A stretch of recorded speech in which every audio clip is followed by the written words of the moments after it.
Hello everyone, welcome back our YouTube channel education craze. तो भाई last video में आप लोगों को पता होगा कि मैंने क्या बताया था, प्रोबेबिलिटी का बेसिक्स बताया था और उसके एग्जांपल नंबर 1 और एग्जांपल नंबर 2 करवाया था। तो अब हम लौट कर आए हैं दोबारा और कुछ नए नए टॉपिक्स पढ़ने। तो अब आज हम टॉपिक पढ़ने वाले हैं कि प्रोबेबिलिटी और प्रोबेबिलिटी नॉट क्या चीज़ होती है। यानी कि प्रोबेबिलिटी तो हमने पढ़ लिया क्या होता है अभी, कि संभावना, ठीक है। लेकिन आज हम पढ़ने वाले हैं probability not. Oh my God, ये क्या टॉपिक है। देखो बहुत ही इजी है और आपको मैं बता दूं, इन दोनों को अगर मैं ऐड करूं, प्रोबेबिलिटी और प्रोबेबिलिटी नॉट को ऐड करूं तो हमेशा 1 ही आएगा। आप बोलोगे कैसे? देखो इसको लिखने का पहले तरीका देख लो। प्रोबेबिलिटी को हम ऐसे लिखते थे ना, ई, इसको हम ऐसे लिखेंगे पी, ई लगा देते हैं, इसके ऊपर हम बार लगा, इसका मतलब क्या होता है? नॉट। क्या होता है? नॉट। इसको आप चाहो तो ऐसा भी लिख सकते हो, पी ब्रैकेट में नॉट ई, ठीक है। आप इस चीज़ को चाहो तो ऐसे भी लिख सकते हो, या तो ऐसे लिखो या तो ऐसे लिखो, मर्जी आपकी। तो ये आपको याद रखना, हमेशा 1 होता है इनको सम करने पे हमेशा। नहीं आया समझ में? आ जाओ क्वेश्चन के साथ बताता हूँ। देखो मैं हमेशा बैग वाले एग्जाम्पल देता, सबसे ईजी होता है। देखो क्या है, यहाँ पे मानो 3 रेड बॉल है और 2 ब्लू बॉल्स हैं। तो अगर मैं आपसे रेड बॉल की प्रोबेबिलिटी पूछूं तो आप सिंपली बता दो कि टोटल कितनी बॉल्स हैं। भाई 5 बॉल्स हैं, रेड वाली कितनी है यहाँ पे 3, तो आंसर कितना आ गया 3.5। बट अगर मैं आपसे नॉट रेड पूछूं, मैंने कहा नॉट रेड लिख दो या तो इसके ऊपर बार लगा दो, इसका मतलब क्या है? तो इसकी वैल्यू क्या होगी? इस फॉर्मूले से आप कैलकुलेट कर सकते हो। इसका मतलब क्या? नॉट रेड, इसका मतलब क्या? देखो ये हो गया रेड की प्रोबेबिलिटी, हो गई नॉट रेड। सिंपल सी बात है, इस फॉर्मूले में डालूंगा तो आंसर आ जाएगा। देखो यहाँ से भी आ सकते, नॉट रेड का मतलब सिंपल सी बात है, रेड वाले हटा दो तो कितने बचे? 2/5। आंसर यही आएगा, मुझे भी पता है। बट मैं इस फॉर्मूले को समझाना है क्योंकि आगे कुछ कुछ क्वेश्चन आएंगे जो सिर्फ इस फॉर्मूले से ही होंगे। तो आपको इस फॉर्मूला देखो करना क्या है। देखो जैसे मैंने लिखा रेड बॉल और probability red ball not equal to 1 होता है। भाई सिंपल बात है, बच्चे बच्चे को पता है।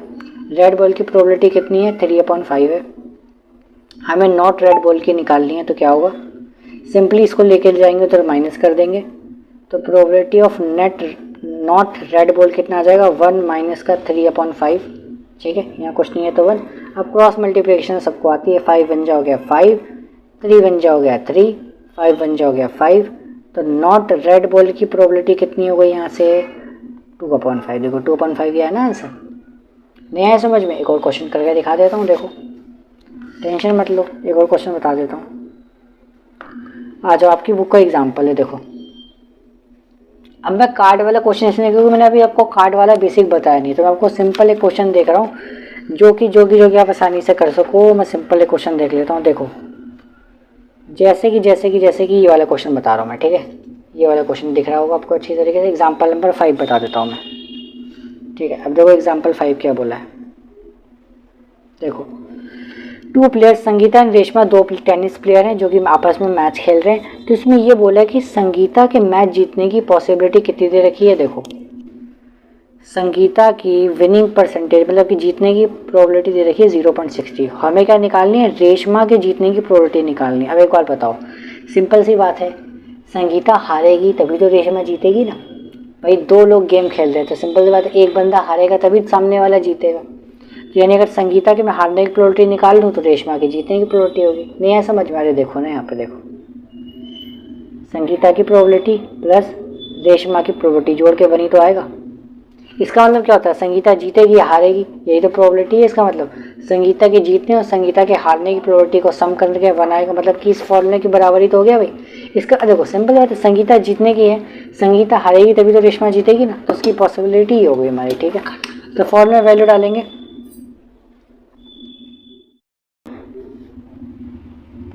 तो देखो संगीता के जीतने के चांस कितने? 0.62 है। रेशमा की प्रोबेबिलिटी हमें निकालनी है, ठीक है। बहुत ईजी है, ये जाएगा इधर माइनस में, तो रेशमा की प्रोबेबिलिटी कितनी आ गई यहाँ से? 1 माइनस, पेन होगा ख़त्म, इसको ऑन करना पड़ेगा। तो 1 माइनस, अरे भाई ये भी ख़त्म हो गया, ये क्या हो रहा है भाई? दूसरा पेन देना पड़ेगा। 1 माइनस 0.62। तो भाई सिंपली बात है, माइनस तो आप आसानी से कर सकते हो, तो वैसे माइनस करते हैं। 0.62 है ना, तो बैलेंस करने के लिए डबल जीरो लगा दिया मैंने पॉइंट के बाद। ईजी है, सबको आता होगा माइनस करना। 10 में से 2 गए तो 8 बचेंगे, ठीक है। यहाँ कितना बचेगा, 9 बचेगा, 9 से 6 के 3 बचेंगे, ठीक है। तो कितना बचेगा आपका 0.38 आएगा, ठीक है। तो देखो मैंने यहाँ पे कौन सा फॉर्मूला लगाया, देखो सिंपल सी बात है, ये मेरे फॉर्मूला यूज़ हो गया ना यहाँ पे। इसका मतलब कहता है प्रोबेबिलिटी और प्रोबेबिलिटी नॉट जोड़ के हमेशा 1 आता है। तो कभी कभी अगर हम ऐसे क्वेश्चन करने पड़ गए जहाँ पे हमें दे रखा हो प्रोबेबिलिटी एक बार जीतने की एक बार हारने की, तो वहाँ से निकालेंगे, ठीक है। जैसे ये वाला क्वेश्चन देखो आप, सविता और हमिता क्या 2 दोस्त हैं। ये वाला एग्जाम्पल भी आप समझ लो, अच्छा क्वेश्चन है, ठीक है। एग्जाम्पल नंबर 6 यहाँ से मैं आपको क्लियर कर देता हूँ। देखो सविता और हमीदा 2 दोस्त हैं, ठीक है। तो हमें बताना है प्रोबेबिलिटी क्या है कि एक उन दोनों का बर्थडे अलग अलग दिन आता हो, और हमें एक प्रोबेबिलिटी बतानी जिसमें इन दोनों का बर्थडे सेम दिन आता हो। एक बार बताओ, इसने बोला कि लीप ईयर को इग्नोर करो, लीप ईयर हटा के बताओ साल में बताओ टोटल कितने दिन होते हैं। साल में टोटल कितने दिन होते हैं, 365 होते हैं। लीप ईयर को उसने बोला काउंट नहीं करना, लीप ईयर होता तो 366 काउंट करते हैं। अब बताओ, एक बार बताओ, अगर एक बंदे का बर्थडे मैं बोलूँ कि 1 जनवरी को एक बंदे का बर्थडे पड़ रहा है, और दूसरे बंदे का बर्थडे बोलूँ कि भाई 1 जनवरी को नहीं आता, बाकी किसी भी दिन आ सकता है साल में। मैंने क्या बोला कि एक बंदे का बर्थडे, मान लो कि सविता का बर्थडे आता है 1 जनवरी को, और मैंने बोला कि जो हमीदा है ना, हमीदा नाम की जो लड़की है, इसका बर्थडे ना साल में किसी भी दिन आ सकता है, बस 1 जनवरी को नहीं आएगा। तो बताओ साल में कितने दिन होता है, 365। अब उसका बर्थडे 1 जनवरी को छोड़ के किसी भी दिन आ सकता है बर्थडे, तो सिंपल सी बात है 364, यानी कि 364। एक 365 क्यों नहीं लिखा मैंने, क्योंकि भाई एक दिन तो सविता का बर्थडे आ गया ना। मैंने क्या बोला कि हमीदा का बर्थडे उस दिन आएगा जिस दिन सविता का बर्थडे नहीं आएगा, ठीक है। हमीदा का बर्थडे उस दिन आएगा जिस दिन सविता का बर्थडे नहीं आएगा। सविता का बर्थडे क्या आ रहा है, 1 जनवरी को आ रहा है, और हमीदा का बर्थडे साल में किसी भी दिन आ सकता है। तो हमें क्या निकालनी थी, प्रोबेबिलिटी डिफरेंट बर्थडे की, कि दोनों का बर्थडे अलग अलग दिन आता हो। अलग अलग दिन की यही तो पॉसिबिलिटी है भाई, 364 दिन में हमीदा की किसी भी दिन बर्थडे हो सकता है, हमें पता थोड़ी ना कब होगी। तो ये होगा इनकी डिफरेंट बर्थडे की प्रोबेबिलिटी। अगर सेम बर्थडे की प्रोबेबिलिटी पूछी जाती तो, सेम बर्थडे की प्रोबेबिलिटी पूछी जाती तो यहाँ हो गया सेम बर्थडे, यहाँ पे आएगा डिफरेंट बर्थडे। क्या आएगा, डिफरेंट, डीबी का मतलब डिफरेंट बर्थडे, ठीक है। अब सेम बर्थडे भाई, अब एक बार बताओ, एक बच्चे का जन्मदिन 1 जनवरी को, तो सेम बर्थडे का मतलब क्या हमीदा का भी उसी दिन होगा। सेम बर्थडे क्या एक ही दिन तो होता है, 10 दिन तो बर्थडे होते नहीं है भाई। तो सेम बर्थडे का क्या होता है, हमेशा 1 होता है। क्या होता है, एक ही दिन तो होगा भाई दोनों का जन्मदिन, साल में किसी एक ही दिन तो दोनों का एक साथ जन्मदिन होगा, तो 1/365। ठीक है, इतना ईजी क्वेश्चन है। अब मैं इस क्वेश्चन को ना इस फॉर्मूले से भी कर सकता था। देखो ये जो फॉर्मूला मैं इससे भी कर सकता था। देखो कैसे, देखो तो देखो मैं इस क्वेश्चन को नहीं इस फॉर्मूले से कर सकता था। देखो अगर मुझे बताओ, एक बताओ डिफरेंट बर्थडे, इसका मतलब है नॉट ना, नॉट सेम, इसका मतलब समझ सकते हैं नॉट सेम। डिफरेंट बर्थडे की प्रोबेबिलिटी क्या थी मेरे पास, 364/365 थी ना। और मुझे निकालनी है सेम बर्थडे की प्रोबेबिलिटी। क्या निकालनी है, सेम बर्थडे की प्रोबेबिलिटी निकालनी है। डिफरेंट बर्थडे की प्रोबेबिलिटी हमने पहले निकाल रखी है, तो मैं इस फॉर्मूले से भी निकाल सकता था। सेम बर्थडे की प्रोबेबिलिटी क्या होगी, इसको उधर माइनस कर देंगे,